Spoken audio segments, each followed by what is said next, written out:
On the 8th of August 1918, the British Fourth Army under General Rawlinson launched a major attack with French and American units in support on German positions to the east of the strategic railway junction of Amiens in the Picardie region of northern France in an attack known as the Third Battle of Picardy. It was the opening phase of what would become the Allied 100 Days Offensive and would bring about the end to the First World War. It would be supported by over 2,000 guns and more than 1,000 British and French aircraft, and would see the largest tank assault of the war, with over 500 British tanks being committed to the battle across 16 kilometres. And in the midst of this display of the industrialisation of war, a platoon of B Company 29th Australian Infantry Battalion moved into positions near the recently captured village of Warfusee-Abancourt, ready to participate in the second stage of the advance. This week, a look at the 17 men of one platoon made famous by a single photo, who until recently were lost to time. Welcome to the I Was Only Doing My Job podcast. I'm Ross Manuel, I'm an amateur historian and writer, and this week is a bonus episode where I look at the life, service, and historical impact of 17 men from B Company, the 29th Australian Infantry Battalion, who participated in the Battle of Amiens in the closing stages of the First World War. Right off the bat, allow me to thank Malia Hampton, historian at the Australian War Memorial, and my own personal researcher, Laurie Favell, for doing a bulk of the heavy lifting in this episode. Let's face it, without them, this story would not have been told today. In the past, I've covered several service persons who, through the passage of time, have become separated from photos taken of them. In fact, the first two episodes in this very podcast were about two such men, Bull Allen and John Hines. So when I came across this photo, I knew I just couldn't pick one of the 17 men to talk about. So this episode is probably a good reason to check out our social media pages, our Facebook, Instagram, and Twitter, as I will upload the photo, which will probably help understand things. The photo is what you would expect. Amongst the lifting fog and smoke of battle, 15 soldiers arrayed in a line, burdened down by the kit and equipment they would need for the upcoming attack, being briefed by their platoon commander. Just looking at this photo, you can already hear the briefing. Words of encouragement and resolve to weary, sleep-deprived diggers whose courage had been bolstered by the daily rum ration they'd received at 3:30 that morning. And you can almost hear the lieutenant go over the objectives one last time, finishing with a, "Come on lads, let's do it once more." And yet the identities of these men were lost to history. Even the identity of the photographer was lost, though it is possible that it was Captain George Hewitt Wilkins, who was an official Australian war photographer who was active around Amiens at the time this photograph was taken. But the identity of the men themselves would go unknown until 1998. And this is all thanks to the manager of a private museum in the Blue Mountains, west of Sydney, New South Wales. Mr. W.H. Connell was able to identify all 17 men in the picture, using service records and family information to put together notes about each man, and thanks to the work of modern historians some 20 years later, more has been uncovered, but even then, with all this technology, some still remain lost to the ether. Of these 17 men, 12 hailed from around Victoria, 2 would be from New South Wales, and 3 would originate from the British Isles. This disproportionate leaning towards Victorians was due to the fact that the 29th Battalion was raised as part of the 8th Brigade at Broadmeadows Camp in Victoria on the 10th of August 1915, 5 months into the Gallipoli campaign. And while the enlistees would have been well aware of the horrors of this new war, the 29th and the 8th Brigade would not depart for Egypt until November, when it embarked aboard the HMAT Ascanius with 3 men from this photo. But it would actually miss Australia's initial involvement in the Great War. The 29th would join the Australian Imperial Force in Egypt in December, and it was at this point in the war where the AIF was undergoing a period of expansion and retraining, and the 29th would go on to form the core of the newly raised 5th Division. In the photo, easily the most identifiable man is, of course, the platoon's commanding officer, Lieutenant Rupert Frederick Arding Downes. He's the soldier on the rightmost side of the image, and he was born on the 23rd of January 1886 to Frederick William Arthur Downes and Caroline Frances May Thomas, one of 5 children of a prominent family of graziers in Camden on the southern edge of Sydney, New South Wales. While he did initially enlist in September 1915, he chose to remain in Australia to earn a commission. Prior to departing aboard the troop ship HMAT Afric, he married Katie May Mandrell at St James Church in Sydney in April 1916. And when he went to war in November as part of the 11th reinforcements to the 29th, she went to England to wait for him, and when he travelled, he did so with Lance Corporal Thomas Pope, seen 13th in the line, carrying a Lewis machine gun. When Downes was formally taken on strength, he proved an able soldier. 11 days before the photograph was taken, he had led this very group of men in action at Morlancourt in a very determined and skillful manner. Taking his men forward to their final objective and beyond, he organized the destruction of an enemy strong point and resisted a German counterattack. The citation for the military cross he was later awarded read, "His personal contempt for danger inspired all under him." Lance Corporal Thomas John Barrett Pope was born on the 7th of November 1890 in Bristol, England, and listed his father, David Barrett Pope, as his next of kin. He was like thousands of other Australian soldiers. He did his duty without complaint or commendation, as his service record is scant of details from when he was taken on strength on the 22nd of March 1917 until he was wounded on the 30th of September 1918 and invalided home. Of these 17 men, only one other would receive a decoration for gallantry. Fourth man in line, Lance Corporal Louis Price, was born on the 27th of January 1895 in Geelong and enlisted in July 1915. He was one of the three in this photo that left as part of the 29th Battalion's original complement aboard the troop ship Ascanius in November that year.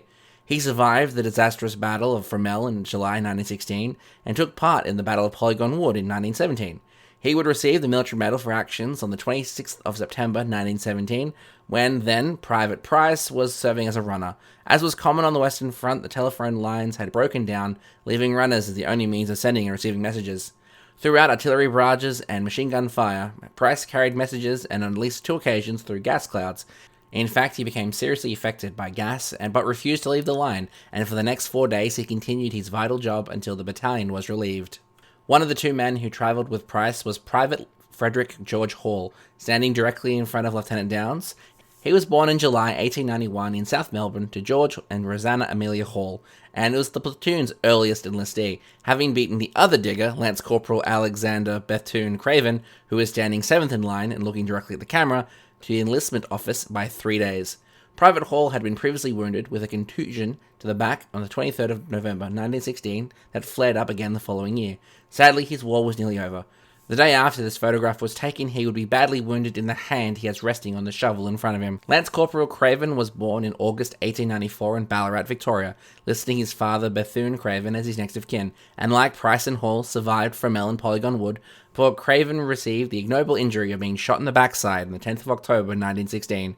He was able to rejoin the unit in October 1917, only to be wounded again on the 26th of November, though he would be able to remain on duty this time. The oldest man in the line is Private Edward Tomlinson. At 43 years and 10 months, he is the 10th man in line, the noticeably short man, as he was only 5 foot tall, and only allowed to sign up due to the lowering of standards when he enlisted in September 1917. He was born on the 13th of September 1874 in Stalwell, Victoria, not far from Ballarat, and was one of 11 brothers, of which 6 survived to the 1900s. By the time the war broke out, he had married Annie Lillian Rothwell in 1905, and was one of only 3 men who were married in this platoon. He has a service record full of illness and injury, and his younger brother Albert also served in the AIF, though by the time this photo was taken, Private Albert Tomlinson, his brother, had less than 3 weeks to live. Conversely, the youngest man in the line is Private Harry James Phillips. He's number 5. He was born on the 27th of March 1899 to Frank Edward Phillips and Maud Grayston in Fairfield, Victoria, a suburb of Melbourne.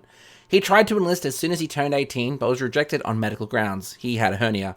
Not to be deterred, 1 month later, sporting a fresh abdominal scar from a hernia repair, he was successfully able to enlist on the 7th of April 1917 with the consent of his parents. 3 weeks later, after this photo was taken, he'd be badly shot in the left foot and repatriated back to Australia with a wound that would plague him for the rest of his life. Not everyone in this photo was like Phillips, desperately keen to serve in the war. In fact, there is one man in this picture who apparently regretted his decision to enlist as the ink was still drying. Standing next to Phillips is Private Horace Joseph Buckley. He was born in February 1890 in Kyneton, Victoria, which is about 87 kilometres north of Melbourne. When he enlisted on the 2nd of December 1915, he listed his mother, Catherine Buckley, as his next of kin. He would go absent without leave 41 days later on the 13th of January 1916, to the point where the military would declare him a deserter through police gazettes. The following year, Buckley enlisted for a second time, this time reaching Durban in South Africa before absconding yet again. After approximately 6 weeks on the run, he was caught and held in a local prison before transport could be arranged to take him to England in November 1917. When in England and on the Western Front, he continued to go AWOL, and was eventually marched to the front under Provost escort. Now, there can be no doubt that he's in this photo under duress, although it is of his own doing, having volunteered to serve in the first place. Regrettably, he would be wounded the next day, suffering gunshot wounds to his left hand and face. For Sergeant William Patrick O'Brien, the first man in the photo, he is destined for an even worse fate, as he would only have hours left to live. He was born in February 1894 in Gordon, Victoria, to Cornelius and Annie O'Brien. And before the war, he was a school teacher in Ballarat and had enlisted in early 1916. He had previously served in the Citizens Military Forces and held a commission within it. This saw him transferred to the AIF's Instructional Staff Base in Australia. He worked there as a staff sergeant until October 1917, when he again volunteered to go overseas. He told his friends that he'd been anxious to do his bit, and he was glad to have the opportunity. After taking their objectives on the 8th of August, the 29th Battalion pushed on to take ground near Vouvillers. After achieving these objectives again, O'Brien was hit by a German shell and killed instantly. His body was recovered after the war and interred in the Sayre Road Cemetery No. 2. The cigarette case found with his body was returned to his father. Sadly, he wouldn't be the only death in this platoon. Before the end of the war, 2 more men would make the supreme sacrifice, and both on the same day. On the 29th of September, as the battalion fought in its last engagement of the war, participating in the major attack on the German defensive structures known as the Hindenburg Line, third man in line, casually slinging his lowest gun over his shoulder, is Private Charles Alfred Olive. He was born in December 1896 from Victoria to Charles and Catherine Olive, and is one of 8 children. He enlisted at the age of 19 on the 20th of September 1916, and when he died, he was again in charge of a Lewis gun. In the early hours of the September 29, the platoon was held up by a German strongpoint, and Olive opened fire on it, silencing the German guns within. As the stragglers retreated, Olive kept firing until he was struck in the chest by machine gun fire and killed at the age of 21. He would be recommended to be mentioned in dispatches for being a great assistance to the battalion, though his body would never be recovered, and would be commemorated at the Villers-Bretonneux Memorial in France. The same fate would sadly befall Private John Leslie Gordon Arlo, pictured second last in line. He was born in March 1894 in Warrnambool, Victoria, to Samuel and Julia Arlo. Before the war, he was a blacksmith striker in Geelong and would go on to contract enteric fever shortly after arriving in England. While he recovered, he met a shopkeeper's daughter named Hilda Gale, and the two would marry on the 20th of December 1916. He would not see her or their 1-year-old daughter until a few months before his death at the age of 24. Like Private Olive, his remains were not recovered from the battlefield, and he is commemorated also at the Villers-Bretonneux Memorial in France, though unlike Olive, there is no record on the manner of his death. Hilda migrated to Australia after the war and raised her daughter not far from Jack's home in Geelong. Others would be wounded in the fierce fighting that characterised this period between the 8th of August and the 30th of September. Private Horace John Towers, the 12th man in line, was born in May 1888 in Cootamundra, regional New South Wales, to John and Catherine Towers. He was one of 7 siblings and was a farm labourer when he enlisted in the Australian Imperial Force on the 12th of July 1916. During the hellish battles of Polygon Wood in 1917, he was wounded in the face and head, but was able to return to the unit, where he served throughout 1918.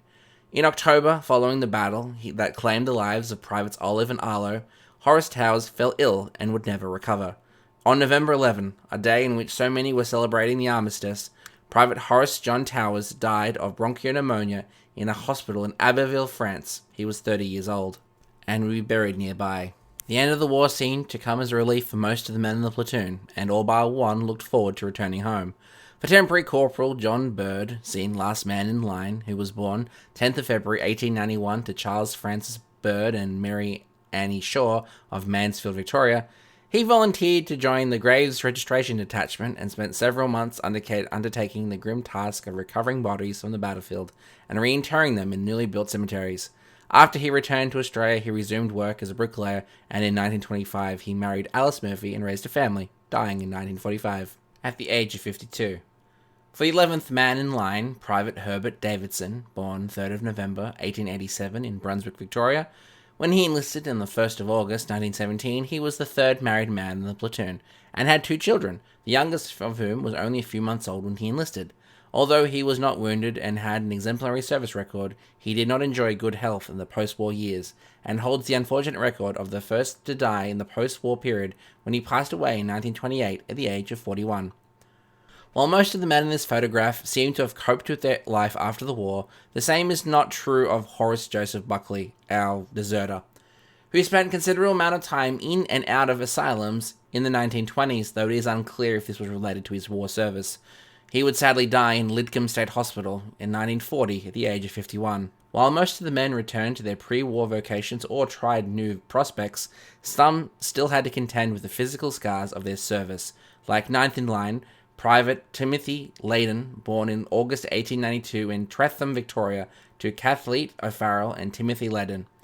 He was gassed in late August and would suffer from the effects for the rest of his life, and despite the persistent chest problems, he returned to work on the railways. When he died in 1941 after a failed operation, his casket was draped with the Australian flag as a tribute to one who had served his country well. He was 49 when he died. Private James Cryer, the second man in line, born in January 1886 in Lancaster, England, to William and Mary Cryer, had one or two problems complying with military discipline over the course of the war, but had few problems returning to civilian life. He had come to Australia from Edenfield near Manchester, England, in 1912 with a group of young single farmers, but ended up working in Sydney as a labourer. He married Edith Coombs in 1926 and lived in Darville Street, Eastwood for more than 40 years. In 1952, the couple spent several months in England visiting James's family. He died in Sydney in 1973 at the age of 88. Two men from this photo would also go on to serve in the Second World War, Lance Corporal Pope and Lieutenant Downs, alongside Lieutenant Downs' son Rupert Frederick Arding Downs, who also served in the Royal Australian Air Force before he was killed in action in 1942. As time progresses onwards, most of these men would marry and have children, before they would all join their brothers in the great beyond, with the last being Lance Corporal Price, who returned to Australia in March 1919 and took up work on the railways. The following year he married Katie McDonough, and they had a daughter. His life, however, was not easy. His daughter died in 1921, followed by his wife in 1924. He married Alice Drew 2 years later and started another family. His eldest son, Louis Jr., died in 1940, aged 12. Nevertheless, he had a long marriage to his second wife and raised 3 more children. Price, one of the earliest to enlist of the men in this picture, was also the longest lived of them all. He died in 1993 at the age of 98. This iconic photograph contains a wide diversity of experiences. These men included labourers, leather workers, school teachers, clerks, packers and farmers. They were young and old, married and single, sober and inebriate. One had contracted venereal disease already, another would contract it before going home. 3 had been formally punished for bad behaviour, and most had clean contact sheets. They had been wounded in the legs, backs, buttocks and faces. They had lost brothers in battle and wept as they laid them to rest. At least 3 would raise sons who served in the next World War, 4 would lose their lives in this war, and 4 would live beyond their 80th birthday. Some suffered from injuries and illnesses as a result of their service, others registered no medical disabilities or problems. Most of these men, a minuscule but representative group of individuals in the midst of an immense global war, would come home, find wives, marry and settle down. The photograph of these men, most of whom would not have known each other before joining up, returned to Australia as brothers, and this photo is a single moment in time caught in the midst of a warfare on an epic scale. Perhaps captures the realities of Australia's experience more than any other. And that brings us to the end of a special episode about the 17 Men of Amiens. Next time on the I Was Only Doing My Job podcast, in the Lone Pine, the moving of the dead goes steadily on. All hope of getting them out for burial is given up, and they have been dragged into saps and recesses, which will be filled up. The bottom of the trench is fairly clear. You have not to stand on any as you walk along, and the bottom of the trench is not springy, nor do gurgling sounds come from under your feet as you walk on something soft. While some men go to war to save the lives of others, some go to save their souls. Next week on the I Was Only Doing My Job podcast, I go into the life, service and legacy of one of the most decorated chaplains of the Australian Defence Force, veteran of both the First World War and the Anglo-Boer War, Reverend Walter Ernest Dexter. Thanks for listening to the I Was Only Doing My Job podcast, a Doc Network production. I would really appreciate it and would help out the show if you would share this or leave a comment on Spotify or Google Podcasts or anywhere you listen to podcasts, as it really helps others find the show. If you want to know more about today's episode with photos, show notes and transcripts, head over to www.thedocnetwork.net and follow the show on IWODMJ on Instagram. Don't worry, there'll be a link in the description. If you want to follow me for more history hijinks and random nerdery, you can follow me on practically everything at Doc Winters. Once again, my name is Ross. Thanks for listening. Catch you next time.